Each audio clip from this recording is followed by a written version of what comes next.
So yes, welcome again. Welcome to anyone watching the replay. I'll edit that bit out at the beginning with the technical issues. And yeah, so let's get into it. Today we're doing a couple of things. So, right. Let's change that. I'll put myself at the bottom. There we go. Okay. So we are going to kill two birds with one stone, as we say, which means achieve two things with one action. So what are we doing? Which two things? We're going to work on listening comprehension. We're going to review verbs followed by gerunds and infinitives, and specifically ones where the meaning changes. And we're going to look at mean, try, go on, and regret. Because with all of these verbs, depending on whether you use the gerund, the ing form, or the infinitive, so that's the to form, it has a different meaning. So first thing to do for anyone who hasn't done a dictation before is just to listen. Then listen again and write down what you hear. So I just really need to open this document up here. And then listen again and check what you've written, and then we'll have a discussion. We'll talk about it. So, right. Dun, dun, dun. Okay, the first verb is mean. Okay, so first just listen. Let's go.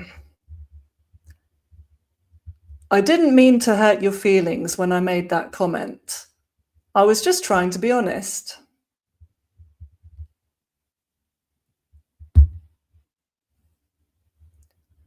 Okay, so listen again, and this time try to write down what you hear. I didn't mean to hurt your feelings when I made that comment. I was just trying to be honest.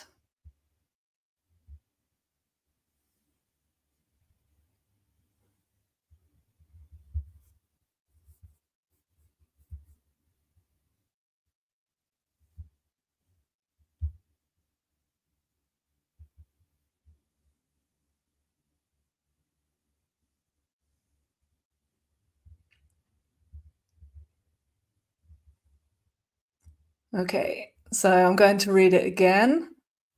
I didn't mean to hurt your feelings when I made that comment. I was just trying to be honest.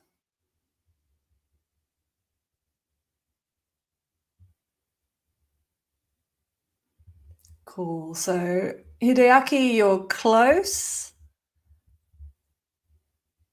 Vitali, you have got it.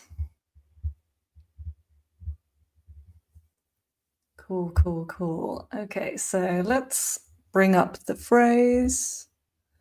So, and we've got mean followed by the infinitive, mean to hurt.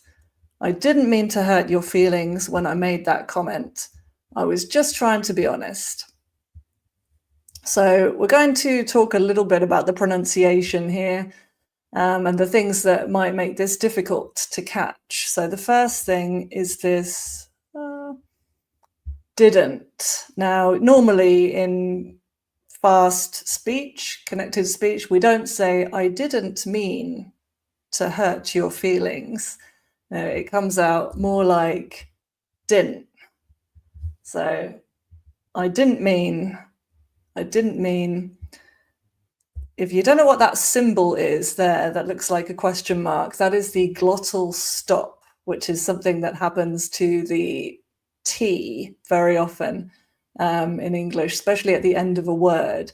So the vocal folds come together and stop the sound. So didn't becomes didn't, or even didn't when we're speaking quickly. So yeah, mean, it means to intend.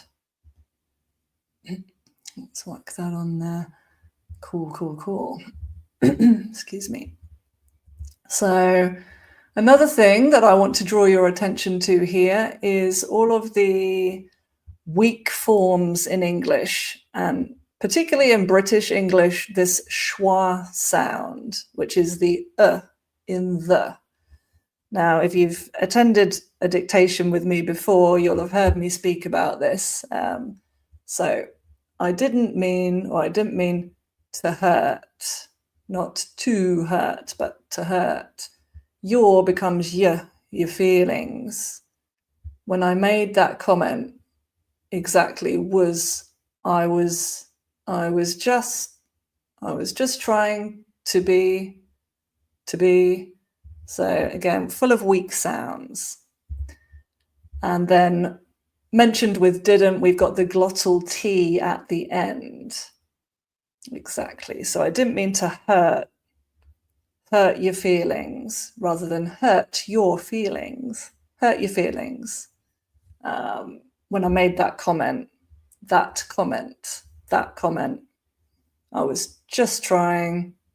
So when you have a word like just followed by a word like trying, when the next word begins with a T as well, then you only hear one T, and that's the second one. So just trying, not just trying, because it's too hard to say.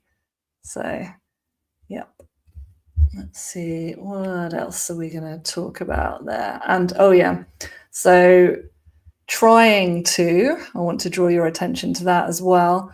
When spoken quickly, becomes tryna. I was just trying to be honest. Okay, so we're going to go to our next sentence now, which is another one with mean, but this time we're going to follow it with a gerund. So, ready. Being a doctor means working long hours, making difficult decisions, and often sacrificing personal time.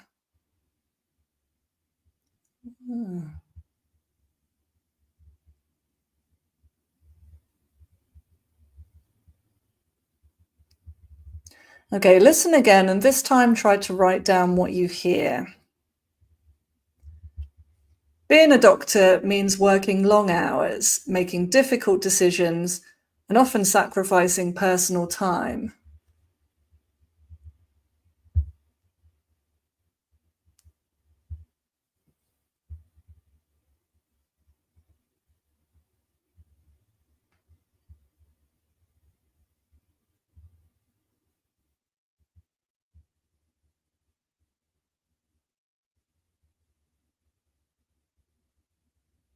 Nice. One more time, listen and check. Being a doctor means working long hours, making difficult decisions, and often sacrificing personal time.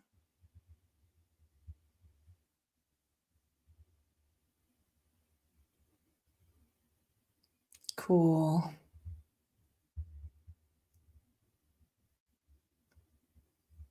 Well done, guys. So here we have our sentence, and we've got means working. So just going to go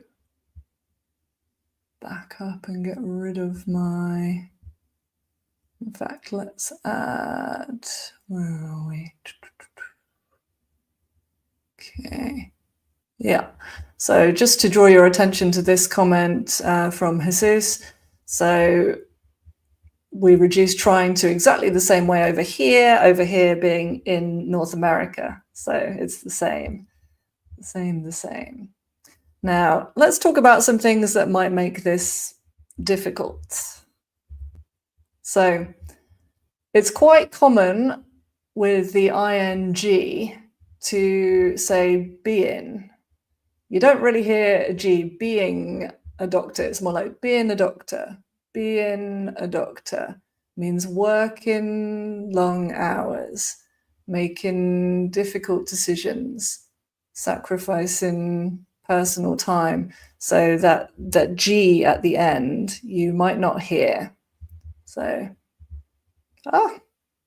there goes my light.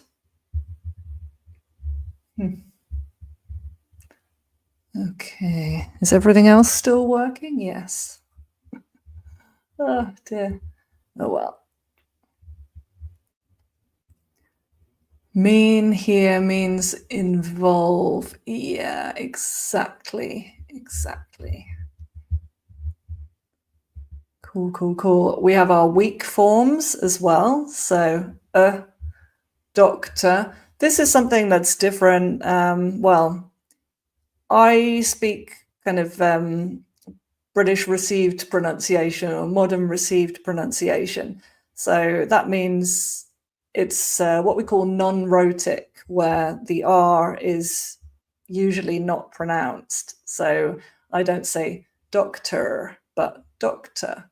All the words ending OR or ER, the ending turns into the sound. So doctor. Of course, there are many British accents that are rhotic or do pronounce the R. Scottish, for example, Irish, also parts of the west of England, most North American accents. So, decisions, and often, personal. So there's all these weak sounds in there. We've got our t and d sounds that sort of disappear, difficult, and becomes an often. So let's have a look now at the difference between mean doing and mean to do, which we've already had in the chat a little bit, but let's take a look. So being a doctor means working long hours. Mean plus the gerund is to involve or require. And this makes sense because a gerund is, to all intents and purposes, a noun. So involve or require, to require something, not to require to do something. So if you were to replace it with require or entails, as we have in the chat, so you'd follow it with a noun, require something. I didn't mean to hurt your feelings when I made that comment. Here, mean plus the infinitive is to intend to do something. So it was not my intention to hurt your feelings. Okay, so that is mean. Now we're going to look at try. So an interesting point here, yeah, they do pronounce the R sound in the Bristol area, so the southwest of England. Yes, they do. I went to university in Bristol and I lived there for about 7 years. Wonderful city, and yeah, Bristolian, as it's often referred to, is rhotic, so R's are pronounced. Right. Okay, let's do this. She tried to explain the problem to her colleagues in simple terms, but no one seemed to understand what she was talking about.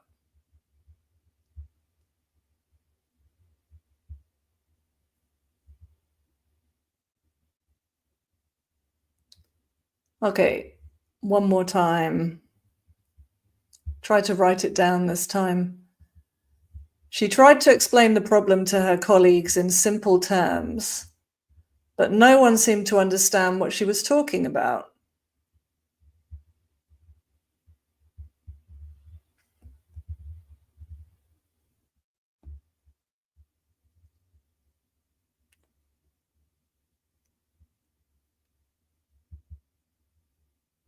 Cool. Yeah, doing well. I'm going to read it one more time.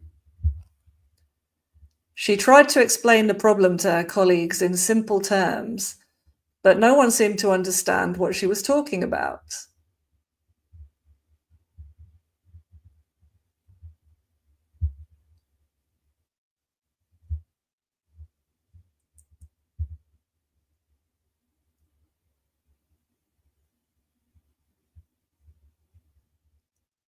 Cool. Yeah, doing well. So I'm going to show the sentence there, and we've got try followed by the infinitive. Vitaly, an exchange student at Bristol Uni back in the day. Amazing. It's such a wonderful city. I love it. I think there'll always be a piece of my heart stuck in Bristol. It's just wonderful. Love, love, love it. So, let's see. Yeah, Abby, you're on the phone. Yeah, that makes life a bit harder. Yeah, cool. So, close there. Let's take a look at some of the things that might make this difficult. So, again, we've got all our weak sounds here. So, the problem, we don't usually say but, it becomes but no one, understand, was, about. And to her, I've kind of lumped together, she tried to explain the problem to her colleagues. It almost becomes like to her. So you could hear that either to her or to her. So she tried to explain the problem to her colleagues. And we've got all of our sort of glottal T's as well there. Yeah. Congressbury. I've never been there. You whack that up there. Yeah. I am actually very poorly traveled in my own country. I've lived in Bristol, Leeds briefly, and sort of London for a time. I don't really know the rest of the country very well, I must admit. I've kind of been, to other countries and traveled all around them, and I know them much better than my own. It's crazy. Crazy.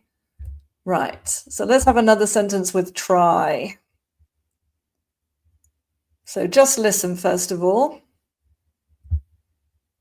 Yeah, Leeds and Bristol are both famous for their universities. I really like university towns. They tend to be really vibrant. Sorry, that's not the sentence. Right, here we go. If you can't sleep at night, try drinking a glass of warm milk and avoid screens for at least an hour before bed.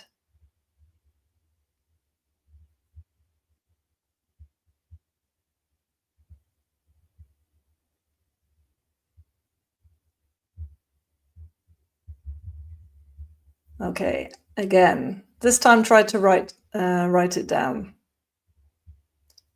If you can't sleep at night, try drinking a glass of warm milk and avoiding screens for at least an hour before bed.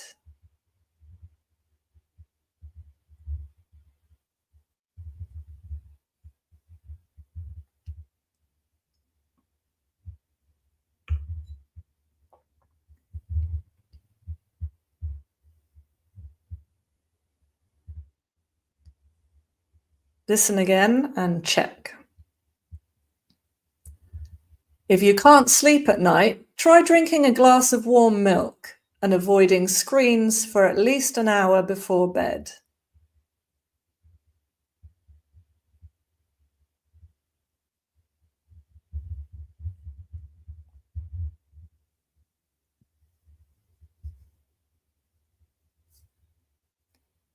If you can't sleep at night, try drinking a glass of warm milk and avoiding screens for at least an hour before bed.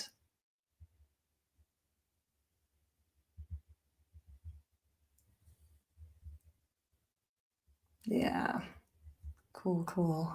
Nice. So here's our sentence. And we've got try followed by ing there. Try drinking a glass of warm milk. I don't know about you, but I love milk, although I don't tend to drink it at bedtime, but I do like it. So there's a few things going on here. The first thing that I want to talk about is these two words here, can't and glass. So people often say to me that they can't hear the difference between can and can't in fast English. So one thing to bear in mind is that with can, it's actually pronounced kun most of the time when we're not emphasizing it. So we would say, for example, if I wanted to say, I can sleep.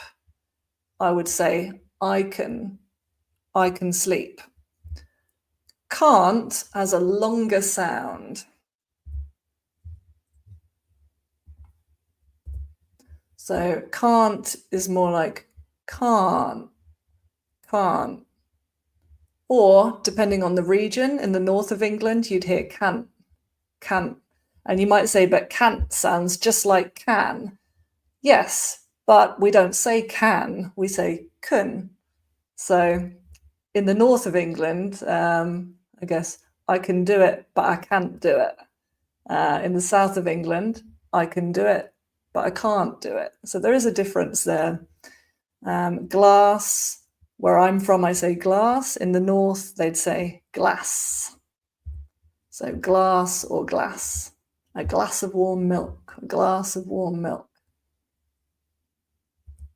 Okay. Then we have all of our weak forms. If you, at night, a glass of. So, and all of these forms, which there's a few things to draw your attention to here. So glass of becomes glasser. Of is not usually emphasized, so it becomes a very weak sound, and you don't hear glass of warm milk. You'll hear possibly a faint v sound, glass of warm milk, but you might also just hear glasser, a glass of warm milk, or cup of tea, or cup of tea, which is why in informal English, we often call a cup of tea a cuppa, because the of just becomes a cuppa, cup of tea. Okay, so, and one more thing here, for, at. So for is also very weak in connected speech. So, and it almost gets, fancy a cuppa. Almost gets joined up for at least. So for, at, with the weak or in for becomes f, at becomes put them together, for. So you might hear for at least, but more likely for at least an hour. So yes, it can be quite tricky when listening. And of course, we have all of our kind of glottal sounds as well. Can't, night, and becomes before bed. Yeah, and the d at the end of bed, not bed. So listen and repeat. If you can't sleep at night, try drinking a glass of warm milk. And avoiding screens for at least an hour before bed.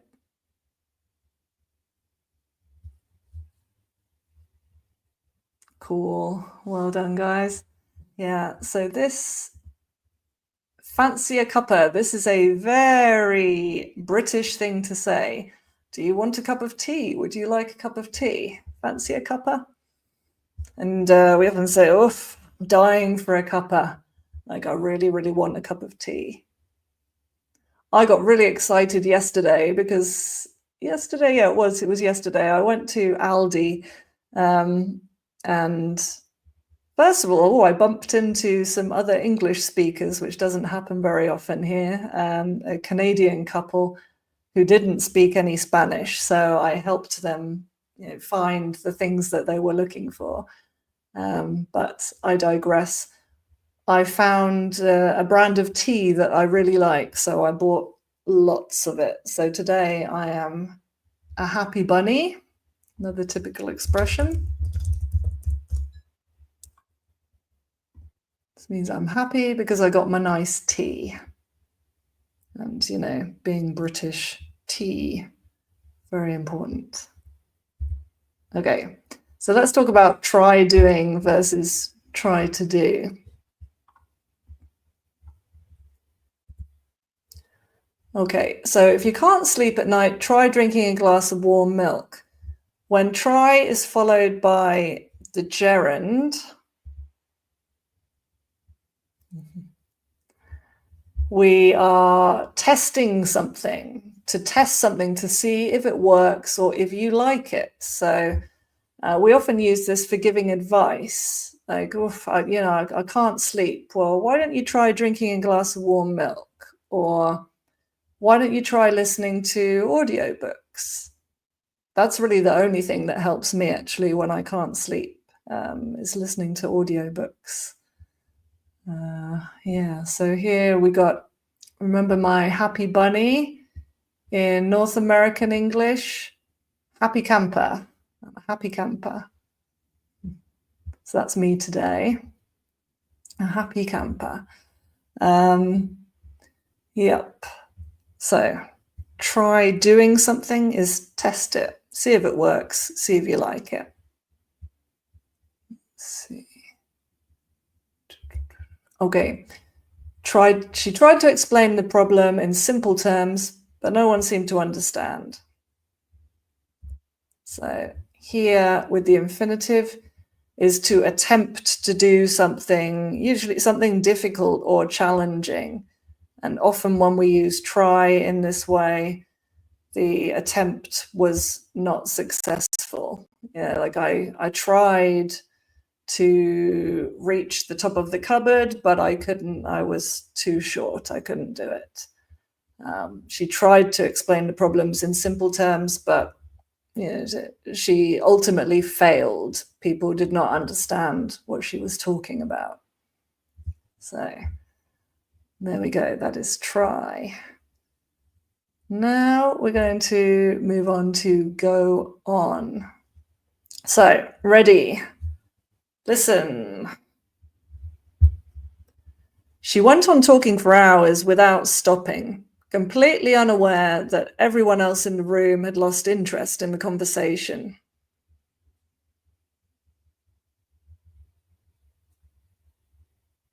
Okay, listen again, and this time try to write down what you hear. She went on talking for hours without stopping, completely unaware that everyone else in the room had lost interest in the conversation.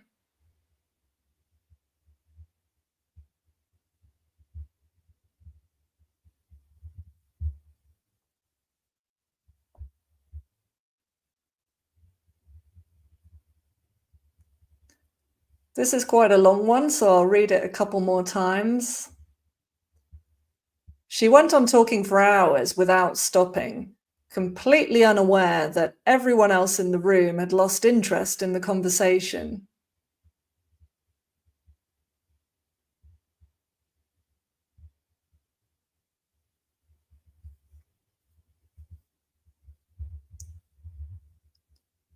She went on talking for hours without stopping, completely unaware that everyone else in the room had lost interest in the conversation.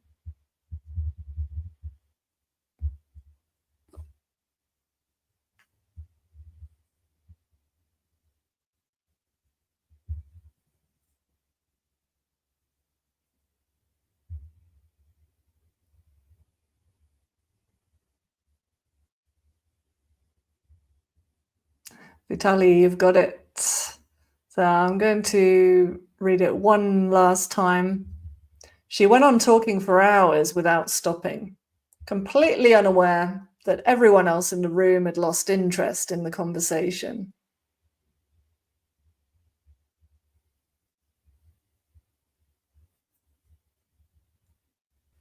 Okay, well, this is our sentence. So, right. Things that might make this difficult. Again, we've got our weak forms. Completely. That would become like the. So lots of weak forms here. And we've got our glottal t sounds. So she went on talking rather than went on talking for hours without stopping, completely unaware that everyone else in the room had lost interest in the conversation. Okay, so now we'll have our other one with go on.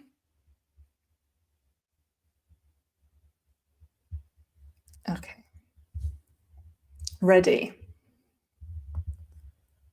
After finishing school, he went on to study medicine at one of the most prestigious universities in the country.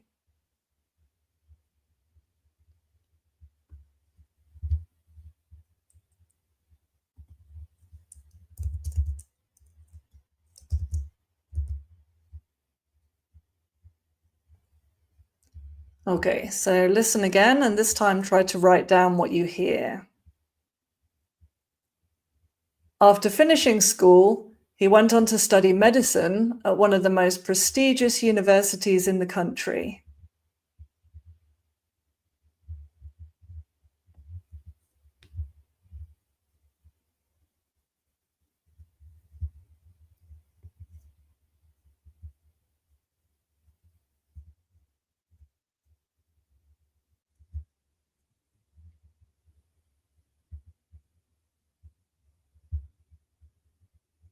Nice. Well done, guys. I'm going to read it one more time and check. So a couple of you have already got it there. After finishing school, he went on to study medicine at one of the most prestigious universities in the country.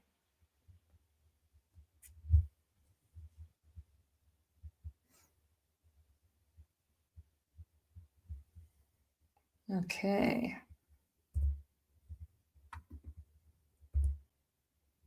So here we go. This time we've got go on to do.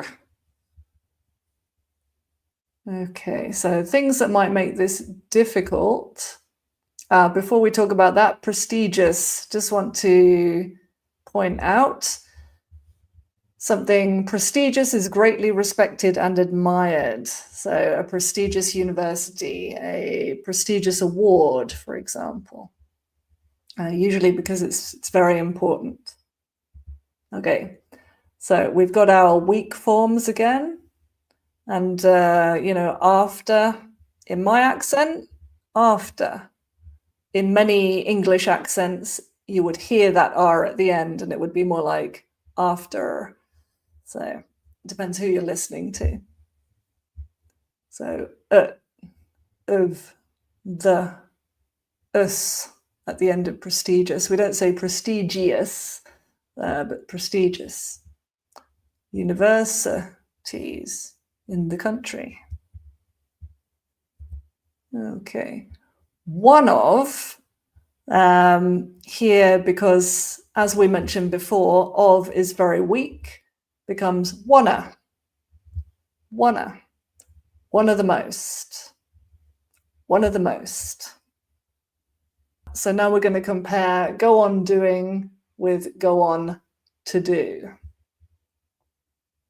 Something that's got cachet, yes. Hi, Fabri, how are you today? Well, I've got to say, it hasn't been the smoothest ride today, has it? My light has died on me. I've got confused with my place. Oh dear.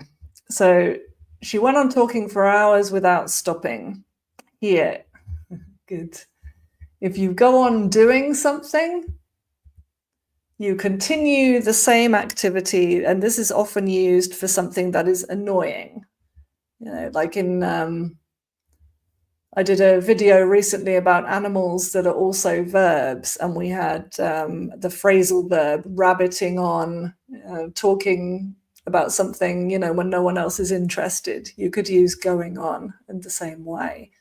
Stop going on about your various ailments, for example, and stop rabbiting on about them. After finishing school, he went on to study medicine. So here, if you go on to do something, then it's like you progress or move on to the next thing or stage. So he started by, studying at school, and then from there he went on to study medicine. And you could say after that he then went on to become a successful surgeon, for example. So we're talking about progression here. Cool. Okay. There's one more verb we're going to look at today, and that is regret.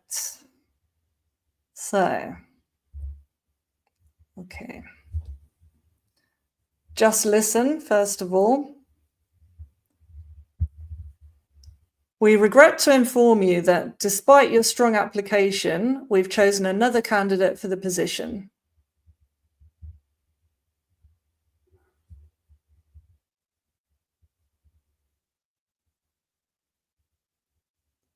Okay, so listen again, and this time try to write down what you hear. We regret to inform you that despite your strong application, we've chosen another candidate for the position.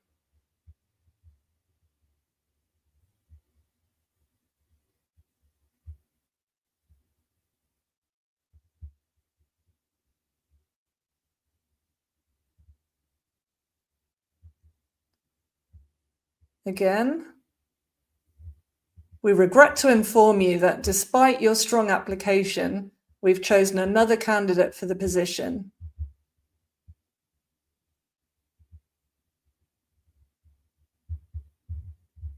Nice. Okay, doing well. One more time. We regret to inform you that despite your strong application, we have chosen another candidate for the position.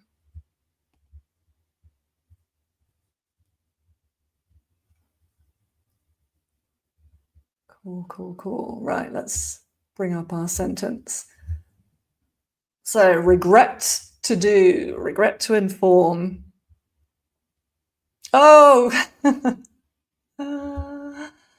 Fabry, I had an interview yesterday as well, actually. So let's hope that neither of us receives this this response. Okay. So here, the first thing I want to talk about is this we have. We don't say we have chosen if we're speaking. So we would probably contract it. And what you'd hear would be we have. And there's kind of an intrusive y sound. We've. Or it might get even more condensed and become we've chosen. Okay, what else is going on here? We've got lots of weak forms. The, yeah, of, another. Again, in rhotic English, it would be another, but not in my accent. Candidate for the position. So full of schwas, weak forms. And we've also got our glottal T's. We regret to inform you that despite your strong application, we've chosen another candidate for the position. So this regret to, you really only see it when with certain verbs. Regret to inform is the main one. You could say, I regret to tell you, but regret to inform is more common because inform is more formal than tell. And this is usually in a formal context. So like telling someone that their job application has been unsuccessful, for example. It's like saying, I'm sorry to tell you, but just a more formal way of saying it. So regret to inform is sorry to tell.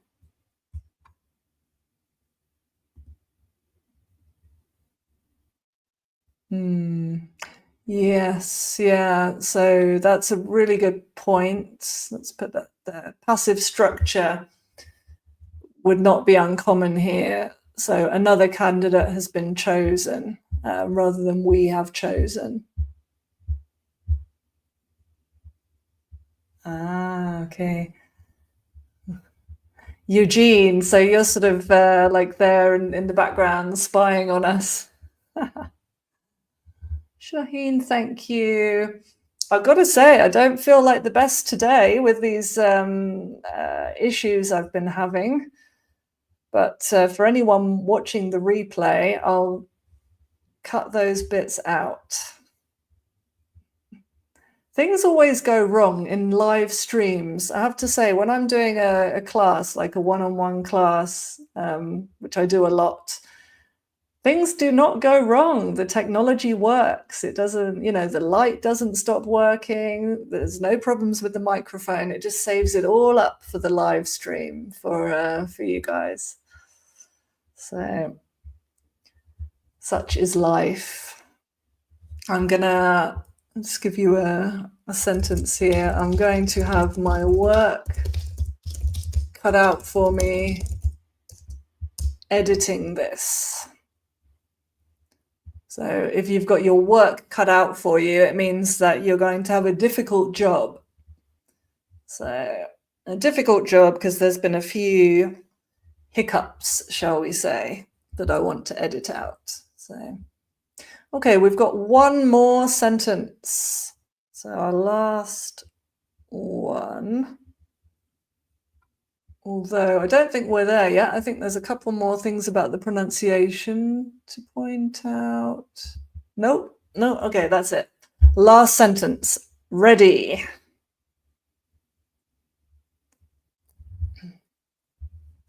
She regrets not studying harder when she was younger, as she now realizes how much easier life would have been with better qualifications.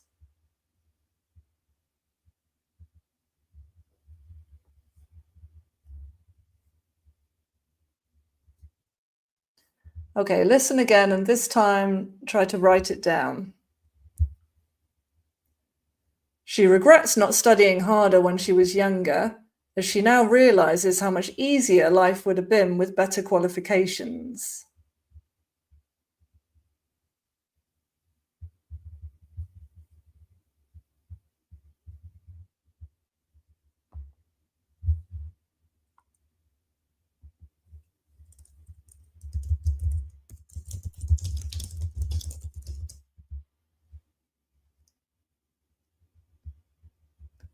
Okay, I'm going to read it again.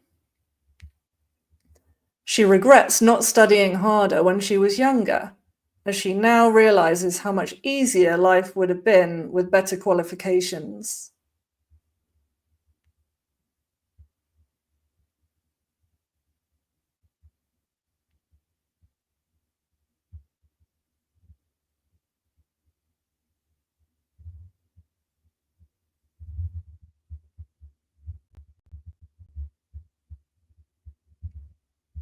Again, quite a long one, this one. So, she regrets not studying harder when she was younger, as she now realizes how much easier life would have been with better qualifications.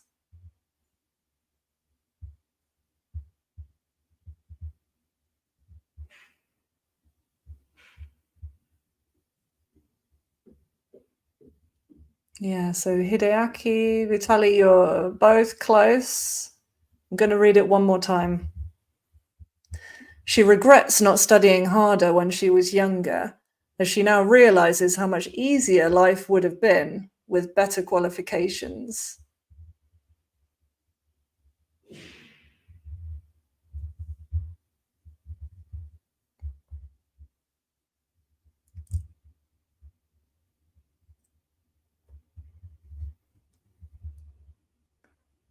Okay, so regret followed by ing. We've got a negative one this time, regret. So you can regret doing something or you can regret not doing something. Yeah. Cool. So a couple of things to point out here about the pronunciation. So Weak forms all over the place as usual. We've got the schwa everywhere. Harder, was, younger, is, ria, easier, and have. We're going to talk a bit more about this have in a minute, which could become huv, or even uv, or even and better.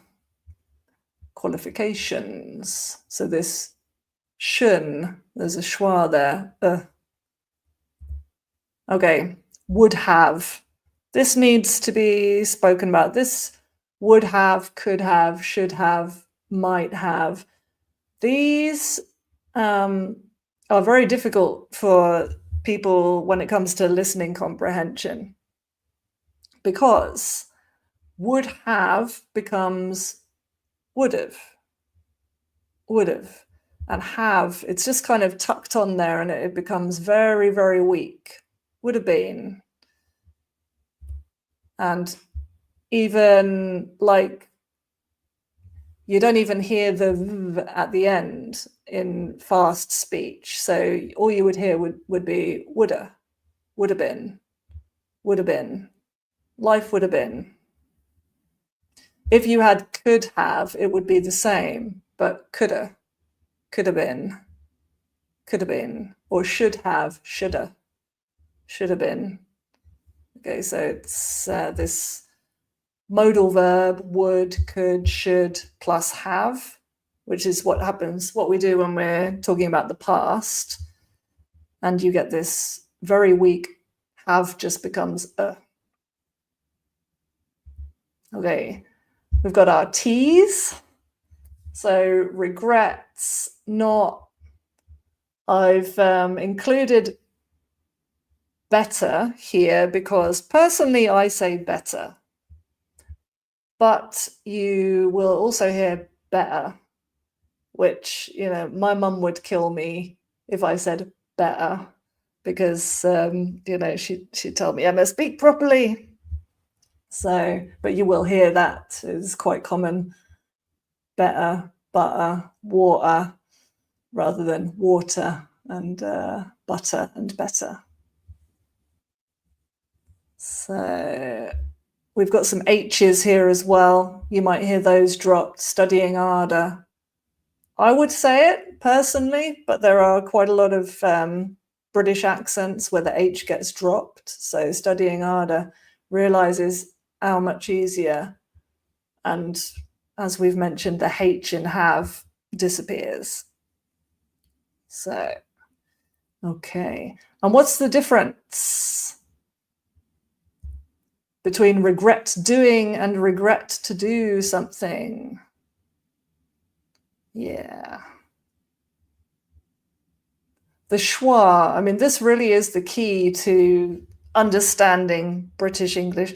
My mum is right. Yeah, there you go, Mum. I agree, really, but that's how I was raised. You know, if we were having dinner and I said, as a child, pass me the butter, my mum would have said, you know, excuse me?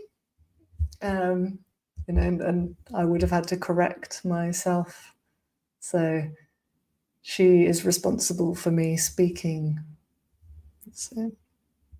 properly, as she would say, but, you know, many different accents, to each their own. And from the point of view of listening comprehension, it's important to know that, you know, that there is a lot of glottalization in English, and you will very often hear the T's dropped, T's and H's dropped. So, regret to do is about the future. Sorry, regret doing is about the past. Yeah, basically, Hideaki, that's right. So she regrets not studying harder when she was younger. It's to feel sorry about a past action. If you regret doing something, you feel sorry about that action in the past. We regret to inform you that we've chosen another candidate for the position. So here this is a structure that we use specifically to give bad news. It's formal. If we were being less formal, we'd just say, I'm sorry to tell you. Might also say, I hate to tell you. I hate to tell you this, but your application was not successful. You didn't get the job. Yeah, she regrets not studying exactly. She wishes she'd studied harder. I'm sure, we all have things we regret in life. There's a typical expression that I think people say it's better to regret the things you do than the things you don't do. I don't know whether you agree with that or not. I'll put that in the chat. It's better to regret the things you do than the things you don't do.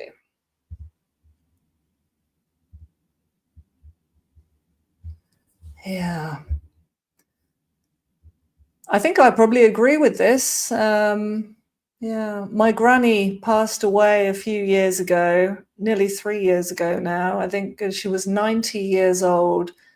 And she did have, there were a couple of regrets, and they were things that she didn't do, not things she did do. In fact, both related to traveling.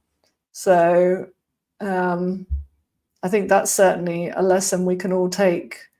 If you have the opportunity to travel, if you're able, physically able, and financially able, then travel while you can, because if you don't do it, then you're likely to regret it when you get older. Means, yeah, exactly. At least you tried. So, as you may have figured out by now, I'm quite stubborn. I think anyone who has a YouTube channel and persists in posting, over the years, especially at the beginning when nobody's watching at all, you've got to have a degree of stubbornness, I guess, and unwillingness to give up. So you have to try, and even if it doesn't go anywhere, I always said that this would just be a hobby, which it is. It's just not my job, unfortunately. It's a free time activity. So, yeah. Okay. Well, thank you very much for joining me today, guys. And I hope you have a lovely rest of the day or evening, whatever time it is where you are. And yeah, if you do want to revisit any of this, I'd recommend waiting until tomorrow when I've had a chance to edit it and add some timestamps so you can skip around more easily. And for anyone who is watching the replay, then yeah, there were a few technical issues which have now been edited out. Cool. Thanks, guys. Lovely to see you, and see you next time.